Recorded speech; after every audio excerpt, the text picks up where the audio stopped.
Quand j'ai accepté et pris en charge la proposition d'improviser quelques remarques de conclusion, je ne me doutais pas à quel point la tâche allait me sembler difficile. Depuis 4 jours, je ne pense plus qu'à ça, en écoutant. Je vais donc commencer par vraiment le plus facile, c'est-à-dire le faire, dire toute notre reconnaissance collective. Ça, c'est la première conclusion que nous pouvons tous reprendre, à Déborah, à Eduardo, à Cécilia, à Sylvia, à Aline. Je crois que la générosité, et j'en ai été personnellement l'objet, l'hospitalité dont ils ont fait preuve restera un grand souvenir. Et aussi peut-être, je donne tous les merci, le sens de l'importance qu'ils ont pu nous donner à nous autres venus d'ailleurs, de l'importance du caractère crucial de ce qui se passe ici au Brésil, qui est vraiment un des points chauds comment dirais-je, de ce heurt entre le front de modernisation et ce qu'il produit en termes de désastre social et écologique. Alors, avant tout, je crois qu'on peut tous les remercier.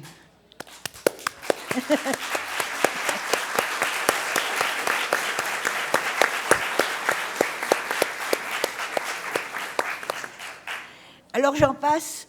Et l'un ne contredit absolument pas l'autre parce que cela nous regarde tous, nous qui avons tous accepté de venir et participer à cette conférence. Et ici, le nous sera très clair. Le nous, c'est le nous des académiques qui se sentent normalement invitables au loin, prenant l'avion, ayant bien préparé et venant donner leur papier. Nous pouvons un certain sentiment de perplexité, ou plutôt il faut réussir peu à peu, si nous voulons aussi être à la hauteur de la question qui est posée, il faut réussir à trouver d'autres manières de nous réunir. Au sens où cette réunion a été bonne, mais est-ce que nous avons entendu parler beaucoup, nous avons reçu beaucoup, mais est-ce que nous avons pris le temps de, comme Donna Haraway le dit, de composter, c'est-à-dire de nous laisser transformer, nous accepter transformer par ce que nous entendions. Je dirais que le nous sommes tous plus ou moins des humanities au sens large, pour parler comme Patrick Curry. Eh bien, je crois que ces humanités, pour non pas mériter, on n'a pas à mériter de vivre, mais pour pouvoir faire valoir pour elles-mêmes le sens de leur vie, eh bien, je crois qu'elles devraient réussir à inventer d'autres manières d'être ensemble, d'autres manières de parler ensemble, d'autres manières de faire ensemble. Et évidemment, ici, Eduardo, Déborah et les autres ne sont pas du tout en cause. C'est nous qui devrions réfléchir à ça. Avons-nous, pour reprendre Haraway, pris le temps de penser, c'est-à-dire de nous visiter les uns les autres, d'être at stake for each other, en jeu les uns pour les autres. Un moment me reste en mémoire, c'est le moment où une des personnes du public, une dame, a été véritablement émue et effrayée par ce que disait Alexandre Corda et lui a demandé « Est-ce que vous avez des enfants ?» Vous vous souvenez de sa réponse? Je crois que ce moment a été laissé sans suite dans le domaine du privé, peut-être avec un petit sourire, etc. C'est peut-être l'une des choses qu'il nous faut penser collectivement. Et qu'il nous faut penser aussi dans ce rapport entre humanité et sciences dites dures. Je n'ai pas envie de parler de sciences de la nature, mais de sciences dites dures. C'est que certains d'entre nous, peut-être, sont plus et je ne parle pas uniquement des sciences dures, et surtout, c'est seulement de ces sciences dures-là que je parle, sont plus exposés au cauchemar de ceux qui, dans les chiffres, parlent de ce qui pourrait bien nous attendre. Je crois que là, il y a non pas une réconciliation, mais éventuellement, et je vais revenir, des points de passage, des points de coopération qui devraient être possibles. J'ai été frappée par le silence, j'ai été frappée par la solitude, j'ai été frappée par le manque de compostage à cette occasion-là. Ce que je dis, c'est simplement que je vais employer l'idée de Vinciane. Nous devons reconnaître, me semble-t-il, que nous autres académiques, nous sommes un peu comme ces moutons. Nous avons été relativement mal élevés. Et quand je dis nous, c'est les sciences dures comme les humanités. Nous sommes les produits d'un certain désastre écologique, social. Nous avons été élevés dans d'étranges bergeries où on nous demande d'écrire des papiers, d'affronter des référés, de publier. Donc, cela, et c'est un des termes que j'aime bien, cela demande peut-être ces opérations sur lesquelles je vais revenir et qui me sont chères, de reclaim, se réapproprier, réclamer. Résister, mais pas résister contre. D'abord guérir de ce mauvais élevage. Au fond, les moutons et les bergers de Vinciane ont ensemble, l'un par l'autre, l'un avec les autres, troupeaux et bergers, se sont co-réclaimés, se sont ensemble et l'un grâce à l'autre récupérés. Je voudrais maintenant reprendre, comment dirais-je, l'idée que Déborah nous a présentée venant de Deleuze, qui m'a fait longtemps penser parce que je la jouais dans beaucoup de sens. Apprendre à nous percevoir, à percevoir plutôt, non pas en partant de nous, mais en partant du lointain. Alors au Brésil, on est évidemment extraordinairement bien placé parce que le lointain, grâce à vous, on en a entendu deux voix. C'est rare en Europe de pouvoir entendre des gens comme ceux que nous avons entendus. Je ne veux pas casser leur nom, mais Silvia Rivera Cruz-Canqui et Ailton Krenak.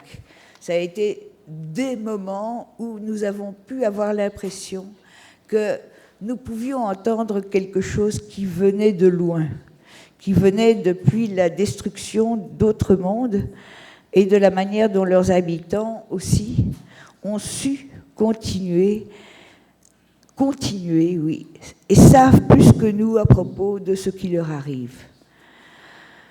J'ai donc bien pris et bien entendu l'exigence que jamais nous le traitions simplement, et ça va être une exigence forte à tenir dans l'avenir, comme des pauvres ou des victimes à protéger ou à aider qui manquent de ce que nous aurions.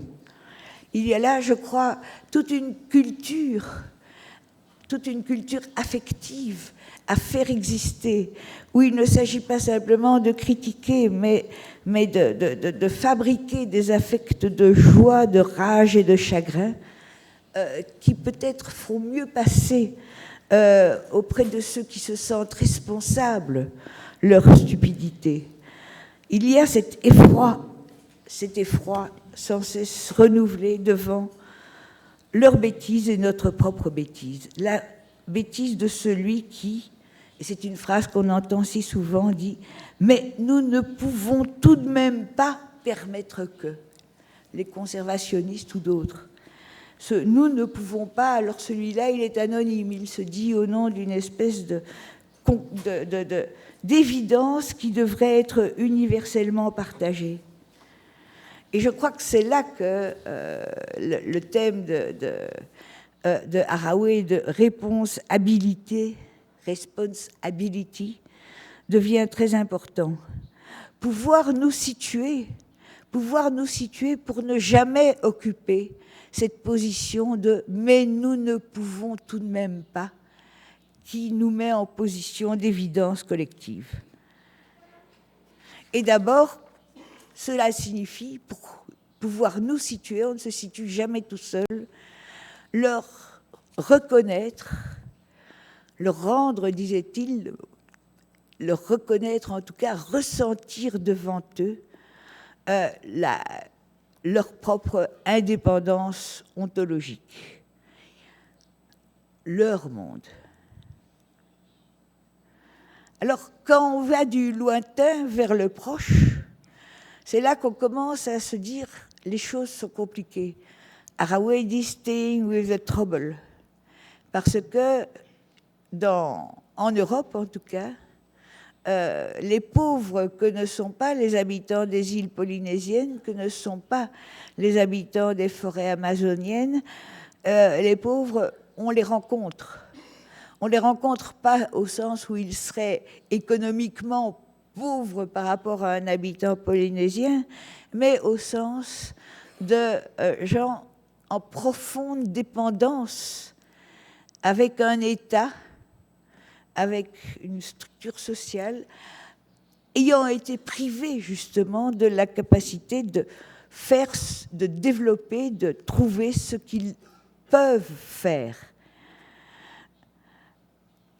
C'est pour ceux-là, ces pauvres-là ont été fabriqués. Et je l'ai remarqué dans ma propre conférence, je crois, non pas dans ces mots-là, mais ça fait 4 siècles, et même plus longtemps que leur fabrique a commencé, mais elle a explosé en Angleterre. Je ne sais pas si au Brésil on a conscience de ces dimensions de l'histoire européenne, des lois sur les pauvres, des maisons pour occuper les pauvres et tout ça.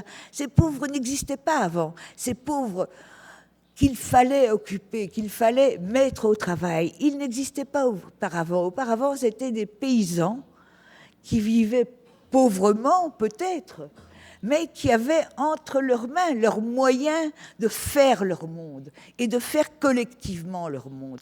Ces gens ont été expulsés, expropriés, c'est ce qu'on appelle les enclosures.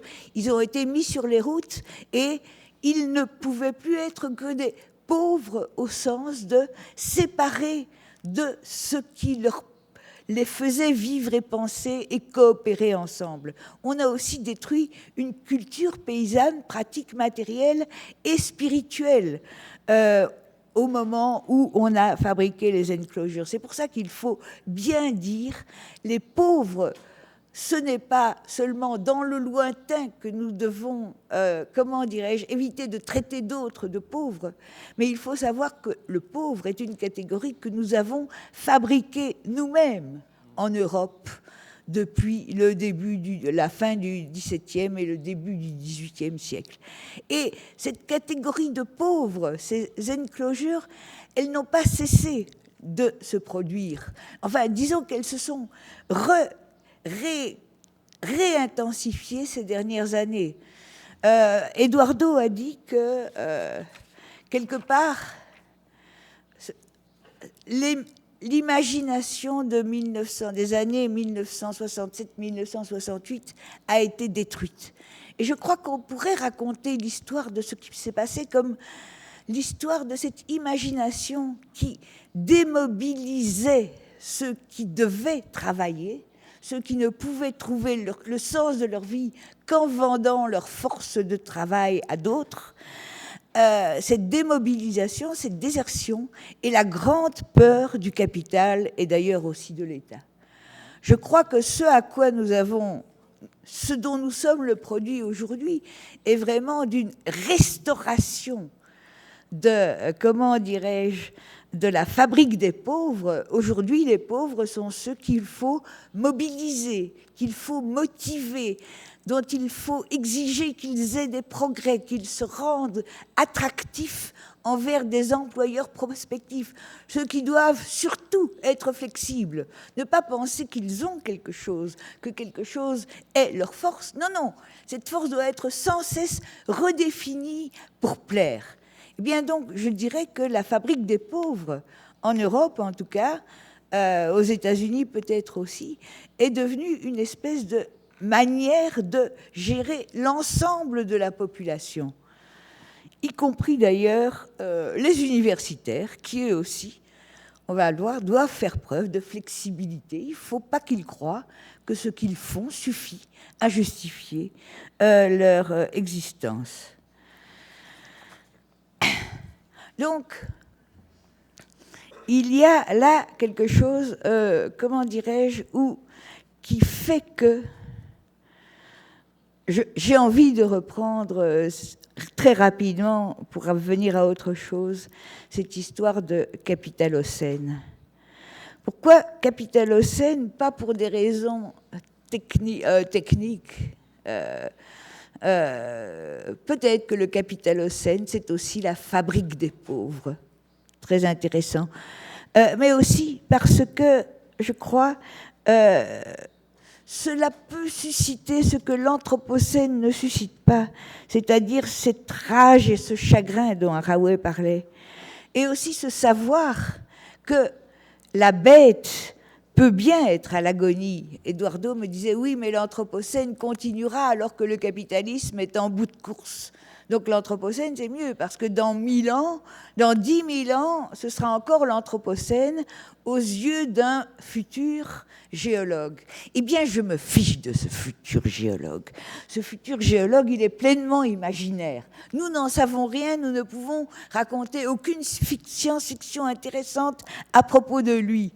Par contre, ce qui est vidé, c'est le maintenant de la rage et du chagrin.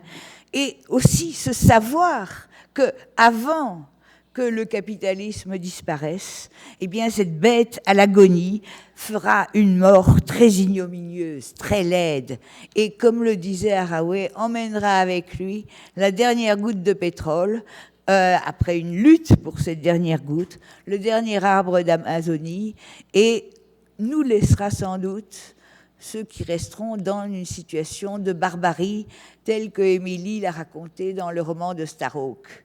Vous savez que c'est en fait ceux qui vont investir et tuer, reprendre le pouvoir de cette ville que Starhawk raconte et Émilie.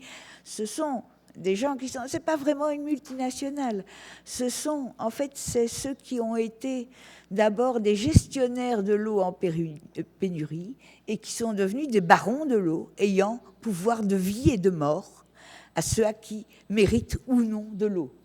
Donc cette barbarie qui pourrait, je veux dire, qui n'empêchera pas qu'éventuellement tout le monde disparaisse.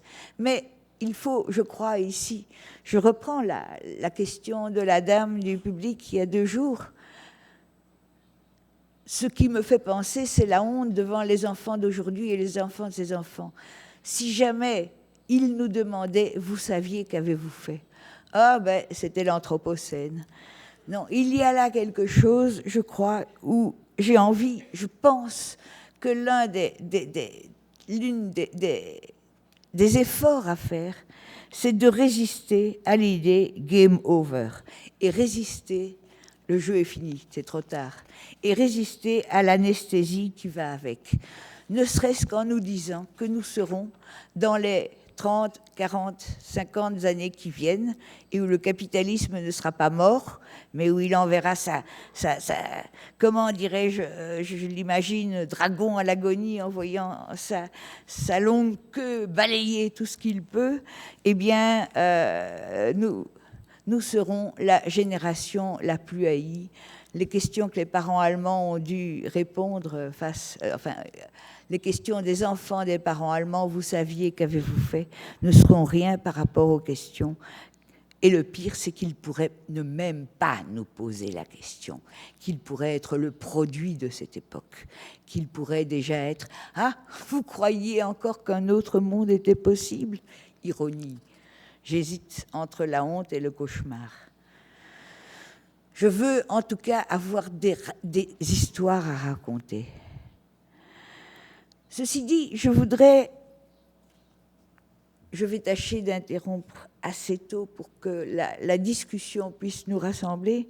Je voudrais revenir sur cette proposition d'Haraway qui, je le rappelle, s'adressait à nous. Haraway est la penseuse des savoirs situés, et si elle enregistre des questions pour une réunion académique, c'est aux académiques qu'elle s'adresse. Ce que je dis donc nous regarde et ne doit pas être universalisé en réponse à d'autres peuples ou à une situation universelle. Elle nous a parlé du Stulucène en termes de, et ça je vais employer le mot anglais parce que le mot français ne dit rien, ongoingness, ce qui était dans le passé, ce qui est toujours là et ce qui peut continuer demain. Et ce qui peut continuer avec nous ou malgré nous. Dans quel état, nous n'en savons rien, mais ça regarde le géologue imaginaire. Le ongoingness, c'est pour maintenant. C'est pour ce présent épais, contingent, sans garantie, sans légitimité, sans justice immanente, sans punition méritée, parce que les êtres chthoniques ignorent tout ça. Leur causalité n'est pas de type rétributif, attributif, responsabilisant, c'est une causalité tentaculaire. Tentaculaire au sens où ça passe, où ça ne passe pas, mais les termes n'étaient pas faits pour se rencontrer et se rencontrent et produisent des transformations entre eux qui ne répondent à aucun idéal sauf ongoing. Cela continue et cela ne cesse pas de trahir sa propre identité. Ce sont des histoires de Stulucène qu'elle essaye de nous raconter qui sont amorales, opportunistes et qui peuvent être cruelles. Mais je pense que les histoires de Stulucène qu'elle nous propose d'apprendre à raconter sans contradiction, mais en plus que les histoires de guerre des mondes, de guerre ou de résistance aussi effective et efficace que possible contre ceux qui nous tuent, ce sont des histoires qui sont, pour nous, académiques, peut-être une épreuve contre cette tentation du game over, c'est-à-dire de la réflexivité sur une histoire qui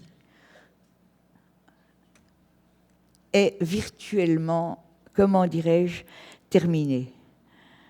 C'est une épreuve qui concerne maintenant, une pensée-épreuve, je dirais presque que le ongoing souterrain, mais le souterrain n'est pas la profondeur, souterrain au sens de pas visible, pas anticipable par nos catégories, ce ongoing, à quelque chose qui pourrait ressembler avec l'éternel retour de Nietzsche en tant que pensée-épreuve. C'est-à-dire que cela ne demande pas le détachement. Oh, si ça se passe en dessous, ça ne me regarde pas. Cela ne fait pas argument pour des réconciliations, pour nous devons nous entendre pour que ça continue. Mais cela fait un engagement contre l'identification de ce qui doit être conservé, de ce qui doit importer, et contre le jugement. Si cela n'est pas conservé, si le ongoing trahit cela, eh bien, alors autant que le monde s'arrête. Et cette épreuve contre nos jugements peut nous concerner tous, peut concerner des gens qui pensent, à nos valeurs, mais ça peut aussi concerner des gens qui pensent aux valeurs des autres peuples, à leur manière de peupler le monde. Quelque part, nous sommes tous, je parle ici des académiques et pas des autres peuples, nous pouvons tous être tentés de nous faire le représentant de quelque chose qui ferait que le ongoingness chthonien devient une épreuve. Alors, Haraway parlerait, elle aime bien le mot care, en français c'est soin, c'est bien moins bien, soin des tentacules, c'est-à-dire non pas les reconnaître et les nourrir à toute force et les glorifier, regardez une tentacule, tout va bien, non, soin au sens où on peut comment dirais-je, tuer les tentacules. Et nous autres académiques, nous pourrions tuer beaucoup de tentacules. Haraway nous a proposé quelques petites choses qui nous mettent en risque et en vulnérabilité. Et vulnérabilité, pas parce que nous risquions notre peau, hein, les académiques risquent peut-être de perdre leur boulot, moi plus, mais en risque face au sentiment de qui nous sommes. C'est-à-dire, elle a par exemple dit, la guerre, oui, peut-être, mais n'oublions pas de chercher des alliés dans le monstre. Donc, ça veut dire beaucoup de manières de résister. Et celle-là passerait par, oui, des causalités tentaculaires peuvent mener à une certaine démobilisation, démoralisation de ceux que nous croyions être monstrueux, puisqu'ils appartiennent au fonctionnement du monstre, peut mener à certaines désertions. Mais ces désertions, nous pouvons, comment dirais-je, les accepter, ou bien dire, mais non, on sait d'où tu viens, rendez compte, et c'est une manière de couper les tentacules. C'est une manière d'affaiblir les tentacules, d'affaiblir ce possible innommable qui fait soudain désertion. Moi, j'aime à penser, par exemple, face à ces experts qui disent « nous ne pouvons tout de même pas », eh bien, comme je l'ai dit, qu'ils sont le produit d'un milieu dévasté, qu'ils sont mal élevés, c'est-à-dire que leur sentiment qu'ils savent mieux est avant tout le produit d'un manque d'imagination soigneusement cultivé par nos milieux que d'une espèce d'idéologie ou d'une manière de faire monde. C'est une manière de détruire des mondes, mais sans même savoir qu'on les détruit, parce que c'est leur imagination qui a été attaquée. Ça change quelque chose, c'est-à-dire comment est-ce qu'on peut nourrir sans les culpabiliser une imagination qui permette de déserter. C'est quelque chose que, apparemment, les généraux chinois savaient très bien faire. Pour eux, une guerre, ça se gagnait avant la bataille. Ça se gagnait par la démoralisation des troupes adverses. Et ça, c'est par des forces chthoniques que ça se produit, la démoralisation. On ne peut pas avoir un projet de démoralisation. Ça créerait, comment dirais-je, ça tuerait les tentacules. Autre petite proposition risquée sur l'ordre du Cthulhucène, ben, ça concerne effectivement les scientifiques. On a discuté de la science et de la technoscience. Eh bien, effectivement, les sciences aujourd'hui, les sciences ne sont pas innocentes. Comment dirais-je, les sciences ont aussi été le produit d'un milieu malsain, d'un milieu qui les ont persuadés qu'ils devaient uniquement s'occuper de ce qui les concernait, qui ont attaqué et mobilisé entièrement leurs imaginations.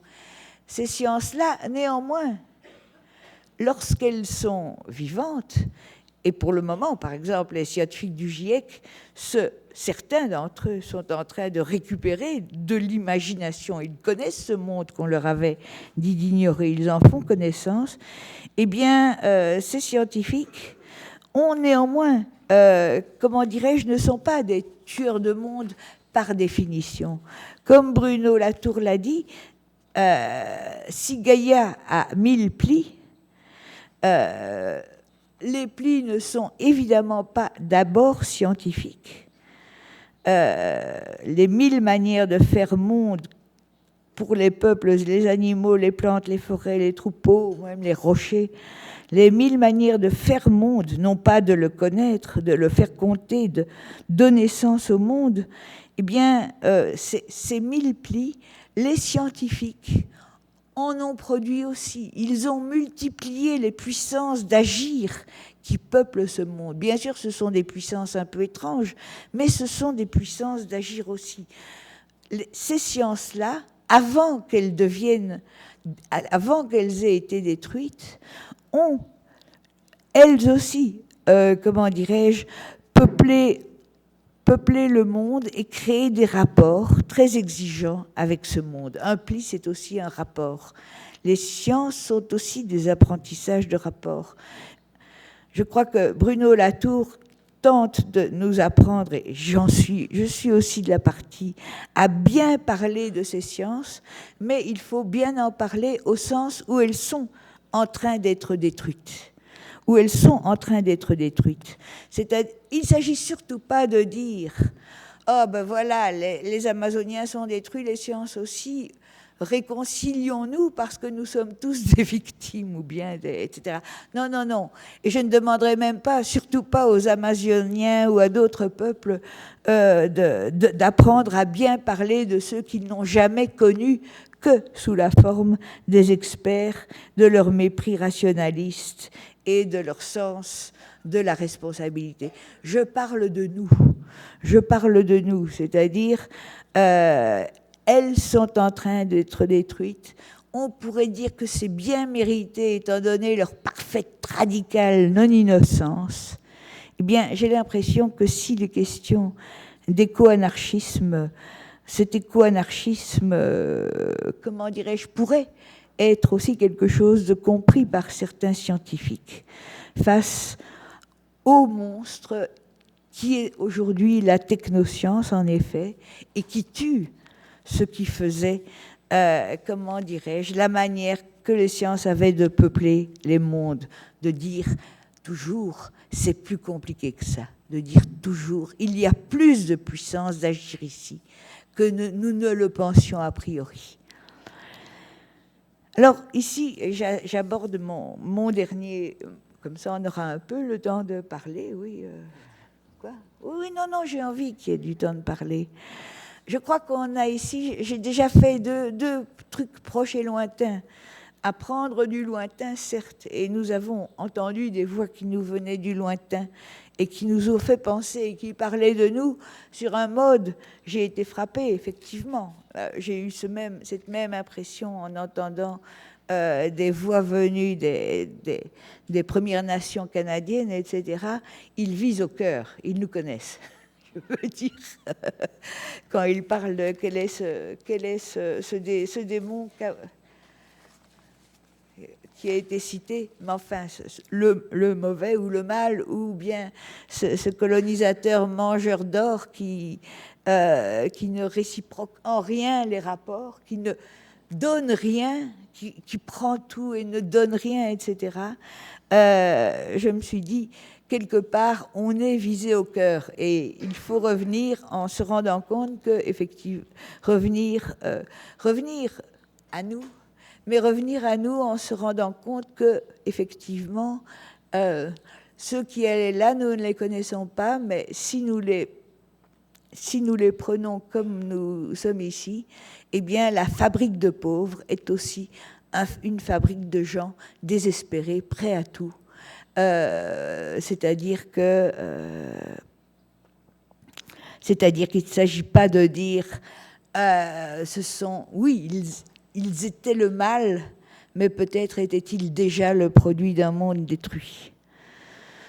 Donc, ça c'est proche, lointain, lointain, proche. Et maintenant, je dirais, effectivement, quand il s'agit du proche, je crois qu'il est très, très important, justement, parce que les causalités tentaculaires passent éventuellement sans garantie par là, de ne pas juger le proche, c'est-à-dire ce que nous connaissons bien, au nom du lointain, de ne pas faire argument du lointain contre ce qui est proche, ce qui est bricolé, ce qui s'essaye, ce qui tente de récupérer la capacité de faire monde avec des non-humains, de faire monde pratiquement, et notamment d'éventuellement, j'ai entendu ce mot, il est dangereux, il n'est pas chtonien, de ne pas parler des genuine others, les vrais autres. Si on pense en termes de Cthulhucène, le mot genuine est un de ces mots dangereux. du point de vue des puissances chthoniques, rien n'est genuine. La revendication à être genuine est une de ces revendications qui peut exister dans la lutte. Et au moment de la lutte, elle peut exister. Mais savoir qu'il y a un autre registre où rien ne sera jamais genuine, marque déposée. Alors effectivement, ce sont des histoires compromettantes, des histoires non innocentes, des histoires laborieuses. Un vrai anthropologue peut être tenté de se moquer de ces sorcières néo-païennes et de leurs déesses. Et pourtant, ce qu'on appelle reclaim, ça ne veut pas dire faire semblant qu'on est le genuine other, c'est savoir qu'on a été mal élevé, comme les moutons de Vinciane, qu'il s'agit d'apprendre à guérir, c'est-à-dire à s'engager sur un mode qui vous sorte de cette anesthésie produite par un monde dévasté, produite par la séparation que nous avons subie depuis des siècles et que nous continuons à subir aujourd'hui. Les sorcières tentent de réactiver quelque chose dont elles ne disent pas c'est surnaturel, c'est pas New Age, elles disent c'est un art, un craft, un savoir-faire.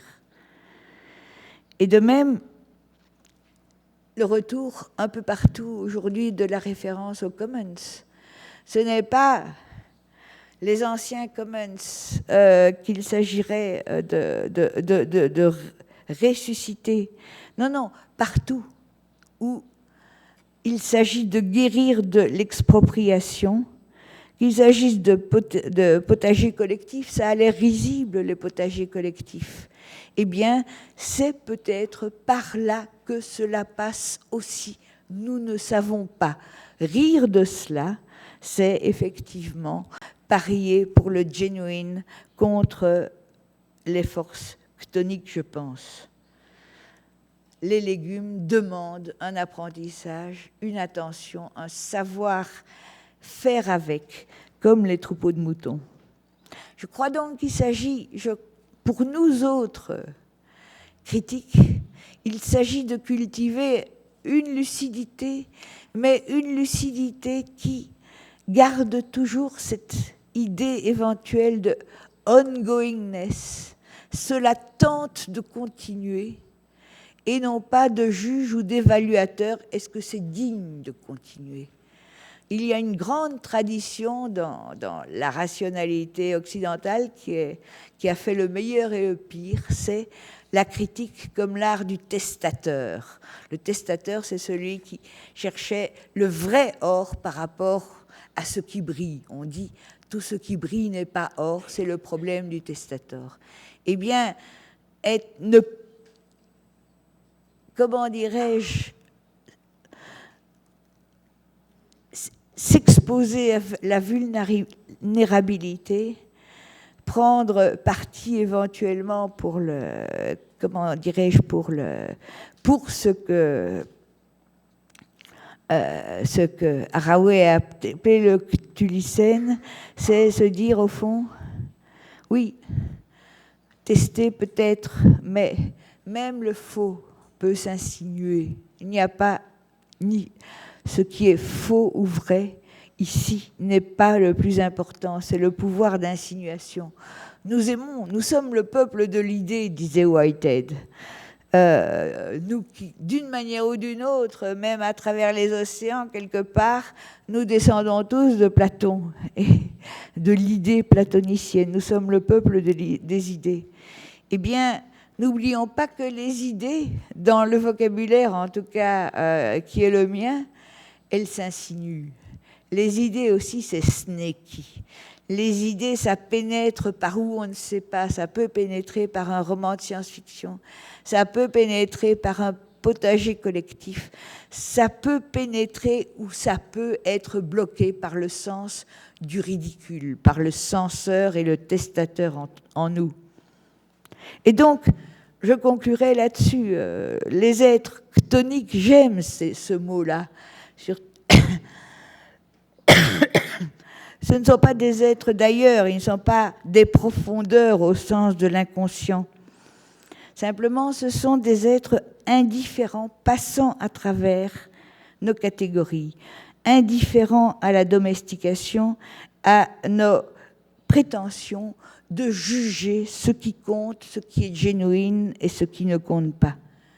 Et je crois que si nous voulons nous conserver en tant qu'humanité, ce ne sont pas simplement des métaphores que nous devons employer, c'est véritablement un art des histoires où ce qu'elles font puisse avoir l'occasion dans l'histoire et s'insinuant depuis l'histoire de s'explorer, de se démultiplier, de se goûter, de s'expérimenter.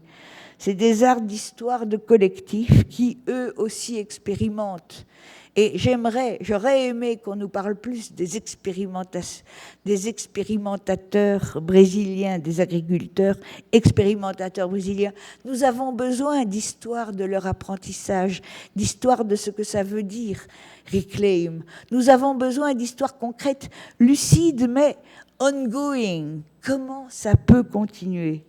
Nous avons besoin aussi, justement, de cet art du compost que les histoires peuvent permettre. J'ai beaucoup d'attachement à cette image que nos ancêtres, quoi qu'ils soient, se réunissaient autour du feu et racontaient des histoires. Eh bien, nous avons besoin de nous réunir pour nous raconter des histoires et faire du compost avec des histoires et mâchonner des histoires et répéter les histoires, etc.